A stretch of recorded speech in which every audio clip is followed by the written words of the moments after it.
Welcome to another episode of Cooking with NMC. My name is Samantha DeToy and I'm a dietitian. In this episode, we're creating a refreshing tabbouleh with a twist of summer fruits. This recipe uses bulgur wheat, cucumbers, spanspek and pineapple. Bulgur wheat is a whole grain, packed with fiber, which is great for your digestion as well as heart health.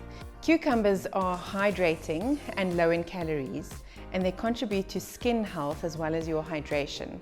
Spanspek and pineapple add sweetness to this dish and are packed with vitamins, minerals, antioxidants, which all help to support your immune system. Enjoy this nutritious and delicious tabbouleh as a light and refreshing meal.